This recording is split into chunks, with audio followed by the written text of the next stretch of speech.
Welcome to Fresh Start with Jason Cline.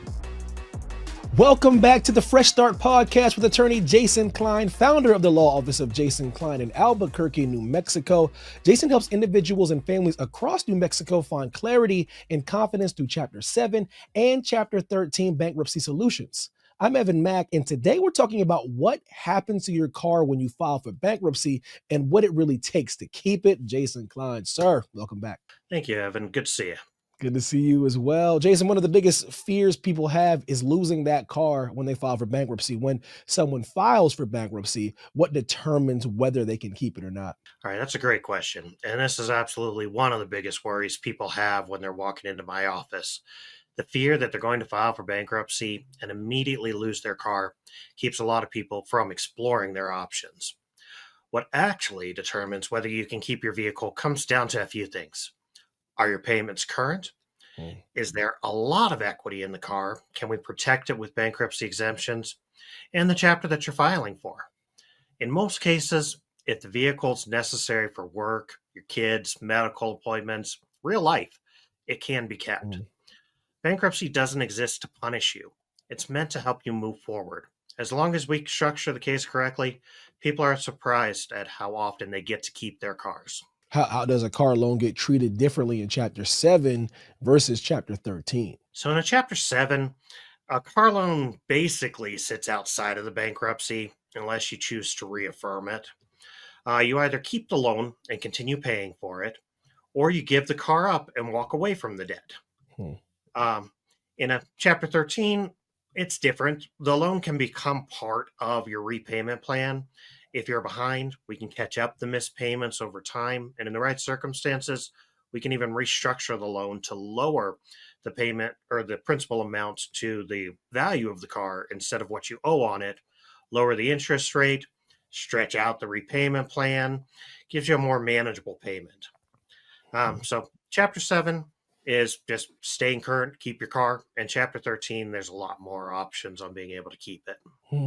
What does it mean to reaffirm a car loan? And when does that make sense for someone filing Chapter 7? In general, I don't like reaffirmations of car loans. But what a reaffirmation kind of means is that you're agreeing to keep the loan exactly like it is. So like the bankruptcy never happened. If we don't reaffirm the debt, if any time in the future you were to fall behind on the payments, then they can repossess the car, but they can never come after you for any money again. If you were to file or sign a reaffirmation agreement and you fall behind the payments, they repossess the car, they sell it at auction, and then they can come back after you for any deficiency. So reaffirmation, you really got to be careful with. I mean, if they're giving you a better deal, lower payments, reducing the amount that you owe on it, maybe we consider them. But overall, I don't like reaffirmation. In a Chapter 13 case, how does the repayment plan help someone catch up on these missed car payments? All right, so Chapter 13, the vehicle is a very big reason to do it, because if you're behind, the plan will stop all repossession actions immediately and allows you to pay that past due amount over the life of the plan, usually in 3 to 5 years. You don't have to come up with a big lump sum to bring it current. It's just rolled into one payment that fits your budget. Gives you some breathing room and a real chance to keep the vehicle without scrambling every month. Additionally, if the vehicle has been owned for 2.5 years, we can actually reduce what you owe on it down to the vehicle's value instead of what you owe on it, and reduce that interest rate down. So Chapter 13 is very powerful when it comes to vehicles. So Jason, what about people who are upside down on their loan, owing more on their car than it's worth? Are there options for handling that through bankruptcy? Absolutely. That's the Chapter 13, just like I was just talking about there. It's called a cram down. It means that you only pay the value of the vehicle, not the full loan balance. And the interest rate can be lowered down to what's called the prime plus. So we look at what the current prime rate is, add 1% interest to that, and that's all the interest that you pay on it. And that goes over a period of 3 to 5 years to restructure it. So in Chapter 7, there's not really much you can do, but in Chapter 13, it's very powerful. So if a car has already been repossessed or the lender is threatening that repossession, how quickly does bankruptcy protection kick in to stop that? The very moment that you file a case, uh, Okay. the automatic stay is going to go into effect and all collection activities must stop. That includes repossession actions.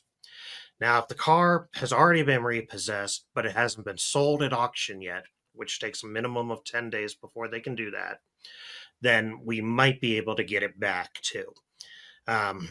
Recent case law has allowed lenders to hold on to it, but they can't sell it anymore. But in most cases, they're just going to give it back because they're not allowed to sell it and they're just paying those storage costs. So are there solutions where it's better to give up the car instead of trying to keep it? Do you ever see a scenario where that might be the most prudent thing to do? That actually happens a lot. Uh, Vehicles depreciate quickly. And sometimes you just owe too much on it. We can't cram it down in the bankruptcy.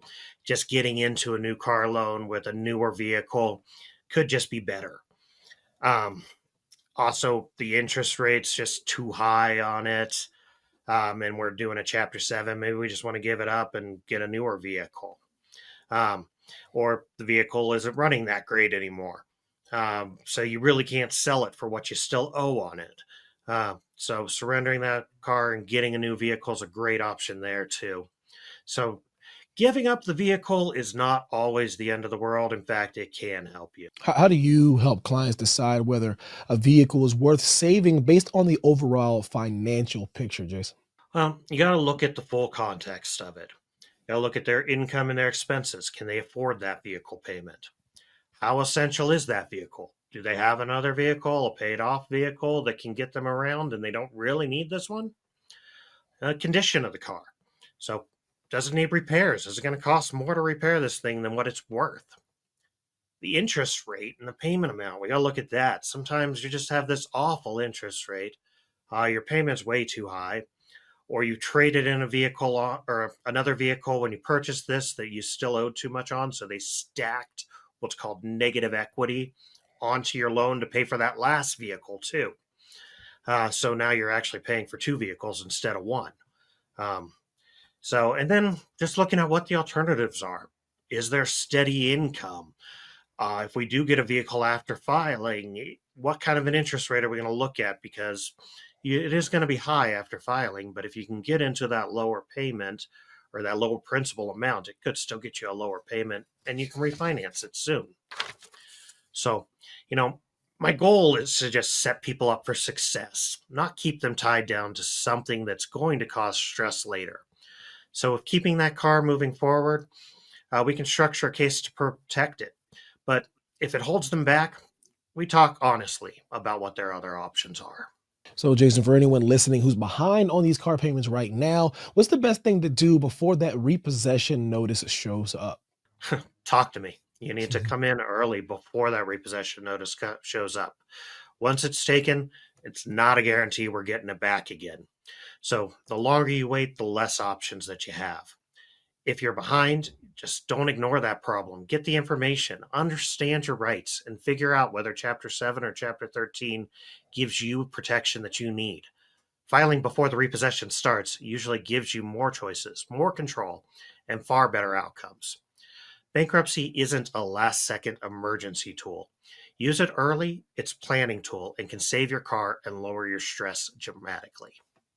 Awesome. Jason, appreciate the time, sir. Oh, thank you, Evan. Alrighty, that's it for today's episode of the Fresh Start Podcast. To learn more about attorney Jason Cline and how he can help you navigate bankruptcy with confidence, visit attorneyjasoncline.com. Thanks for listening. Don't forget to like, leave a review, and subscribe to the show so you do not miss the next episode. I appreciate the time. Take care, guys. Thanks for watching. Be sure to hit that like and subscribe button and leave us a review in the comments.